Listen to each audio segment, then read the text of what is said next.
In my early 20s, I worked at Starbucks for 3.5 years. And it was a really fun work environment. Now, sometimes when people think about working in a coffee shop, they think about the interactions from barista across the counter to customer. Well, the thing about my store in particular, where we were a very busy store, the busiest store in Minnesota. And so what that meant is when I started working at Starbucks, I thought I was going to build a lot of relationships with people across the counter. And that happened, but over time. But the relationships that really I began to build were with my own coworkers. And it is an honor when you're working alongside someone to hear a little bit of their story and to get to know them a little more. That's one of the brilliant things about Alpha we're excited about, is just the opportunity to and the honor to get to hear one another's stories. But one of my coworkers, her name was Danny, and Danny was relaying her story to me about the religious environment she was a part of when she grew up. And she was relaying how they would always say to her, like, you just got to believe, you just got to have faith. And she said to me, but I have all these questions. And when I was talking to Danny, I don't know her story today, but when I was talking to her then, she was no longer a part of that religious environment because that didn't cut it for her. You just got to believe. You just got to have faith. She didn't, and that didn't feel honest to her. And I think in our culture, when we think of faith, I think we think of faith as the suspension of our questions or the absence of our doubts. But that is not how the Bible conceptualizes faith at all. And I don't know how we got there or what sort of religious inheritance that comes from or where it comes out of, but it didn't come from the Bible. And so if you would, open your Bibles. I hope you brought them. And if you didn't bring a Bible, that's okay. If you're on the very side of the row, can you just grab that stack of Bibles and pass them down? That is a Bible for you to use. If you don't have a Bible in a readable translation at home, that's our gift to you. Take that home. But we're going to go to Mark, and we're going to go to chapter 9. That's the big number 9 and little number 14. And when we go to this is one of my favorite stories in the entire Bible, because it is in miniature how the Bible invites us and describes what faith in Jesus truly is. This story has held me. And really, Jesus has held me with this story. And I believe that Jesus can hold you with this story as well, because Jesus isn't scared of imperfect faith. So let's go. Mark chapter 9. We're going to start in little number 14. So when Jesus and a few of his disciples came to the other disciples, they saw a large crowd around them and the teachers of the law arguing with them. As soon as all the people saw Jesus, they were overwhelmed with wonder and they ran to greet him. "What are you arguing about?" he asked. A man in the crowd answered, "Teacher, I brought my son, who is possessed by a spirit and has robbed him of speech. Whenever it seizes him, it throws him to the ground. He foams at the mouth, gnashes his teeth, and becomes rigid. I asked your disciples to drive out the spirit, but they could not." "You unbelieving generation," Jesus replied, "how long shall I stay with you? How long shall I put up with you? Bring the boy to me." Sometimes I think we feel a lot like the disciples in this moment. I think that they thought, like, I got to conjure up more faith for this thing to happen. Like, I got to get more in me somehow. I got to squish my doubts somehow. For this thing to happen. And it wasn't happening for them. And Jesus is frustrated. And I think that sometimes we think he's frustrated because because they haven't conjured up enough faith. Sometimes I think we think he's frustrated with us because we haven't conjured up enough faith. We haven't squished our doubts down. But Jesus is frustrated, but I want you to notice what he doesn't do here. He doesn't abandon them. Well, you haven't had enough faith. I'm going to go find a new crew to roll with. He doesn't abandon them. But I also want you to notice this. The disciples and us are going to need to see how this story unfolds. Because this story is going to be a corrective for how they understand or think they're supposed to understand faith and how it actually works. And sometimes I wonder if they've just trying to manufacture faith. They're trying to squish every little doubt. And maybe Jesus is frustrated with them because of the type of faith they're trying to manufacture. Because that's not the type of faith he asks for. So we need to read this. See how it unfolds. Verse 20. So they brought the boy to Jesus. When the spirit saw Jesus, it immediately threw the boy into a convulsion. He fell to the ground. He rolled around and foamed at the mouth. Jesus asked the boy's father, "How long has he been like this?" "From childhood," he answered. "It has often thrown him into fire or water to kill him. But if you can do anything, take pity on us and help us." This man says to Jesus, "If you can do anything." So when this man says this, will Jesus respond to this man, "You unbelieving generation"? No, that's not what he does. We'll see it in a minute. When this man says, "If you can do anything," will Jesus say, "Well, wrong answer to the quiz. No salvation for you and your boy"? I'm like, you guys seen the movie Monty Python and the Holy Grail? It's an oldie but a goodie. And there's this scene, it's the Bridge of Death scene, where they come up to the Bridge of Death and there's this bridge keeper at the Bridge of Death. And they talk about how to cross the Bridge of Death, the bridge keeper has 3 questions. And they're wondering what these questions are. So Sir Lancelot comes up to the bridge keeper. And the bridge keeper says, "What is your name?" And he says, "Sir Lancelot." "What is your quest?" "I seek the Holy Grail." "What is your favorite color?" "Blue." Boom, he's across. So that gives knight number 2 a lot of inspiration, shall we say. So he gets up to the bridge keeper and he's like, "I'm not scared, bridge keeper. This is easy." And the bridge keeper says, "What's your name? What's your quest?" And then he says, "What is the capital of Assyria?" To which the knight says, "I don't know." And he's thrown into the abyss. Knight number 3 comes up, nervous now. "What's your name? What's your quest? And then, what's your favorite color?" And he says, "Blue." "No, red." And he's off into the abyss. And then King Arthur comes up. And the bridge keeper says, "What's your name?" "King Arthur." "What's your quest?" "I seek the Holy Grail." "What is the airspeed velocity of an unladen swallow?" King Arthur responds, "European or African swallow?" And the bridge keeper says, "I don't know." And then the bridge keeper, and he's off into the abyss. It's funny, and it's kind of silly, but I share this because I think sometimes we conceptualize faith in Jesus as the correct answers to the heavenly quiz. You just got to know the correct answers. But that's not what we find in this story. We don't see Jesus say to this man, "Oh, you unbelieving generation."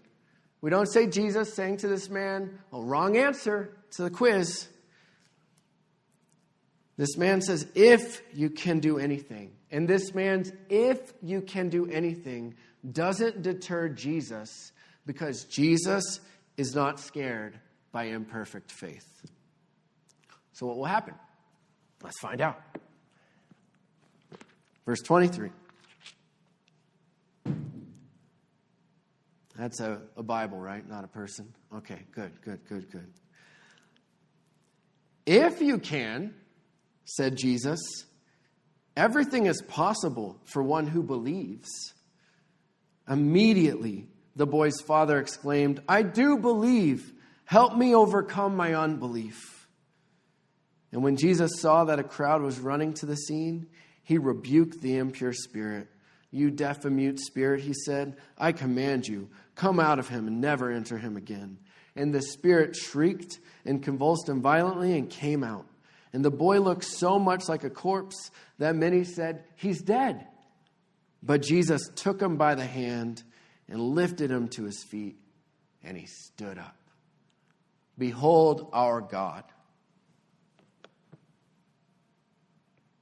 the one who can heal, the one who can deliver, the one who can liberate, the one who can raise the dead. He's dead.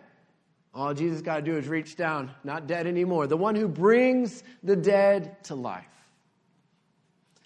But the reason we're in this text, I could do a message on each one of those things, but the reason we're in this text is to look at the interactions of the Father and Jesus in this moment, and the story that the disciples are watching unfold in front of them. And so the first thing to know about this particular verse is that Mark says immediately. That's Mark's favorite word. We're going to come back to that in a minute. But he uses the word 41 times in his gospel, and that's his favorite word. And then you can almost hear the exasperation. Mark says the Father exclaimed. Like this desperation, this, I do believe. Help me overcome my unbelief. And Jesus is not scared by imperfect faith. You can bring the faith you have. Because look at what happens. It's not wrong answer. It's not you failed the quiz. It's not you didn't conjure up enough faith. It's deliverance, healing, salvation. So the story finishes. I'm going to read the last two verses. It says, after Jesus had gone indoors, his disciples asked him privately, why couldn't we drive this out? And Jesus replied, this kind can come out only by prayer.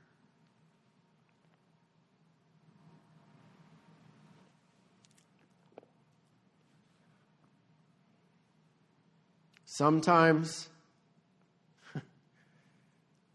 we don't think to approach God in prayer. We let the worry and the anxiety build up. We let the impossibility of the situation build up. And maybe, just maybe, we need to do what Jesus is inviting his disciples to do in this moment, which was not conjure up more faith. It was not squish all your doubts down, but it was pray. Pray. So my question for you guys as we reflect on this is, what type of faith have you been bringing to Jesus? Are you bringing the type of faith like I'm speculating the disciples were bringing? Or the type of faith like the Father? You know, like the disciples, are you trying to manufacture faith? Are you trying to bring a certain version of faith to Jesus? Maybe the one that you inherited. Maybe like my friend Danny, it's don't ask questions, just believe. You know, you just got to have faith. You got to believe. Is that the type of faith you're trying to bring to Jesus? This doubt squished down, manufactured, conjured up kind of big faith? Do you think that's the type of faith Jesus requires of you before he does work in your life? If that describes you, I have good news. Jesus is not scared by your imperfect faith. You bring the faith you have, because his invitation in this story is to an honest faith. It's to the, I believe, help my unbelief.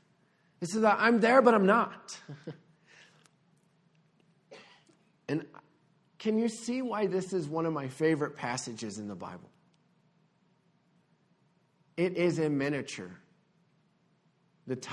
a story of the type of faith that the Bible is inviting us into. And this story held me and has held me and holds me. And it will hold you. Now, again, a lot of us grew up in religious environments where underneath that the religion was the scary question, do I have enough faith? Am I really believing enough? And you've tried to squish the doubts, and you've tried to manufacture and conjure up this faith, and you've tried to earmuff everything that runs counter to this thing that you inherited. You're also worried about voicing your questions because you're thinking that people are just going to throw back at you. Just believe. Don't question, just believe. But this isn't biblical faith. This is blind faith. This is not, that type of community is not Christian community, though it might have Christians in it. It's not Christian community. It's something else. Because the Bible's invitation is not to a blind faith, but it's to an honest faith. And I want us to be able to wrap our minds around this. So here's the truth. The size of your faith doesn't ultimately matter. It is the object of your faith that matters. We're in Utah. Some of you guys might be climbers. I'm going to try and talk like a climber for a second, even though I'm not a climber myself. Imagine you have two climbers. The first climber, terrified of the climb. But the climber clips in. It's a good rope. It's a strong rope. Climber number 2, not terrified at all, completely confident, walks with a bit of a swagger, clips into his rope. Only problem, his rope is very, very frayed. Climber number 1 might be terrified, but that rope is going to hold him. Climber number 2 may not have a doubt in the world, may be as confident as I'll get, but they are in danger. You see, it's not the size of your faith that ultimately matters. It is the object of your faith that matters. This is why Jesus says, if you have faith like a mustard seed, hint, mustard seeds aren't huge. Mustard seeds are tiny. And Jesus is like, that's as if Jesus is saying, it's not the size of your faith, it's the object of your faith. You can be climber number 1 and terrified, but you clip into the strong rope and you're safe. But heaven forbid you're climber number 2 and not terrified at all, and you clip into the frayed rope. I've heard people say, what matters is faith. What matters is we just have faith. And I get it. It's well-intentioned. And I usually don't, bash them, whammo, that's not true, and scream across the table. I don't do that. I get the sentiment behind it. But here's the reality. That's garbage. Because what matters is not that we all just have some sort of faith in something. It matters the object of our faith. When we clip into the strong rope that's Jesus, we are safe. When we bring to Jesus our I believe, help my unbelief, he saves. But when we look to other things for life, other religious systems, other toys, trinkets, relationships, when we look to these other things for the life that only he can give, it's frayed rope. Now, those things can all be good gifts from God. Good relationships, toys, trinkets, hobbies, those can be gifts from God to you and good gifts. But sometimes we get our loves out of order and we start expecting something to provide life for us that only God can provide. And we got to see them not as life providers, but as good gifts from God, who is the life provider. The wrong object with full faith is dangerous. But Jesus with honest faith saves. There's some of you that might be on the fence about Christian faith. I'm like, I don't know if I'm thinking about becoming a Christian, but I'm not sure. I love this quote by Madeleine L'Engle. She says, those who believe they believe in God, but without passion in the heart, without anguish of mind, without uncertainty, without doubt, and ever at times without despair, believe only in the idea of God, not God himself. Maybe you haven't become a Christian yet because you're waiting for this magic moment where you've got all your doubts squished and you've conjured up all the faith.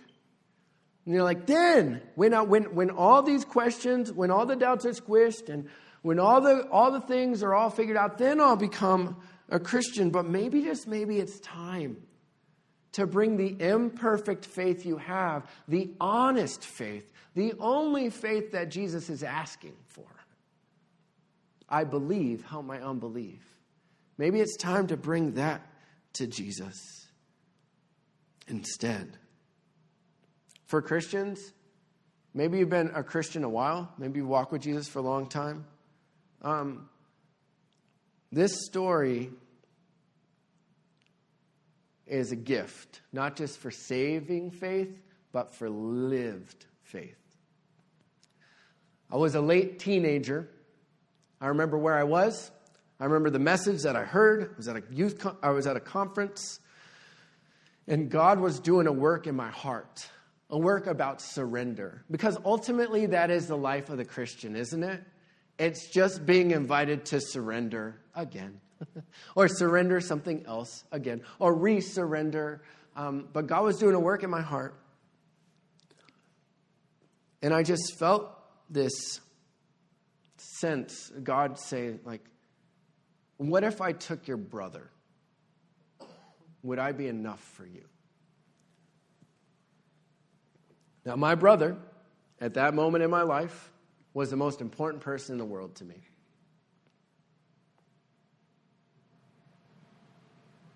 And I was wrestling with this because I'm like, Lord, I want to live fully surrendered to you. I believe that when I am fully surrendered to you, like, you have life for me. You are the one that has life. And when I don't fully surrender to you, then I don't experience all the life you have for me. So I want to do this, but Lord, I don't know how. Like, to like offer this to you, or to say, yeah, I would be okay because you're enough, God, even if my brother's no longer here. And I was sharing this with my friend and who became a mentor to me. His name's Bob Smith. And he was listening to me just as a teenager, late teen, work this out and wrestle this out. You know what story he pointed me to? This one. This one. Because you see, I was trying to conjure up this faith. I was trying to squish down all my doubts. I was trying to kind of get to this big old moment instead of simply being honest before the Lord and saying, I do believe, help my unbelief. I want to be able to say yes to this. I want to live fully surrendered to you, but help. But I can't. And just as Jesus didn't turn that man away, he doesn't turn us away when we come to him with this honest faith.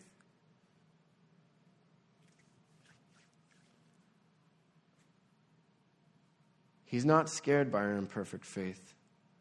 We bring our faith to him. He's enough. He can be trusted. How do I know he can be trusted? Is it because my life has gone perfect? Is it because everything is amazing? No, that's not how I know. This is how I know he can be trusted. This is how I know he's enough. I told you about Mark's favorite word in his gospel. Immediately. The Greek version of that term. 41 times in Mark's gospel. And then he stops using it.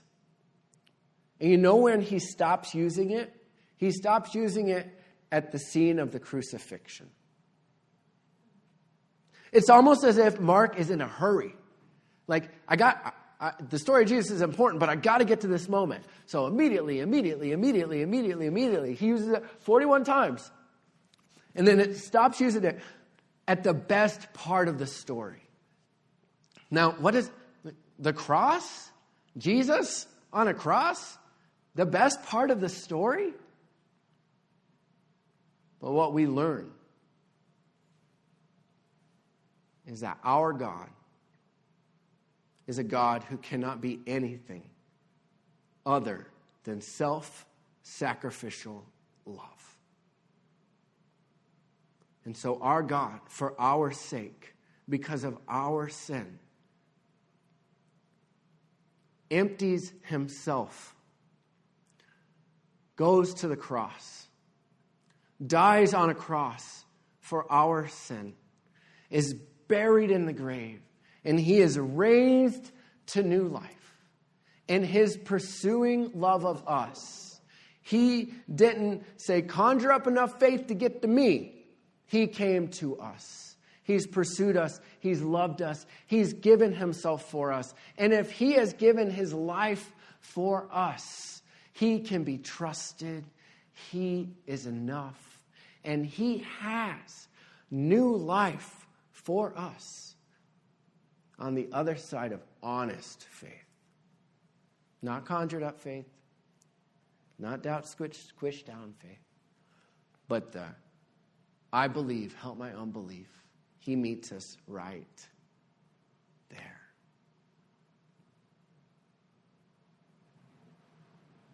Let's pray. Jesus, I thank you for the gift of this story.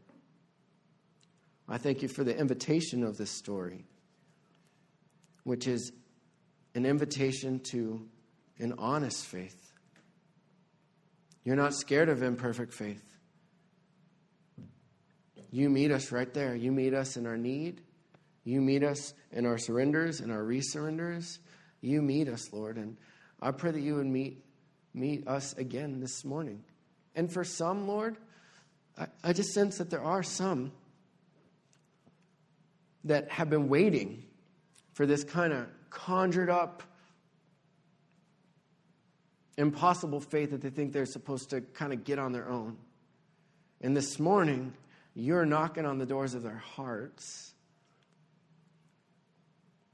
asking them to come to you, saying, I believe, help my unbelief. And I pray, Lord, you meet them right now.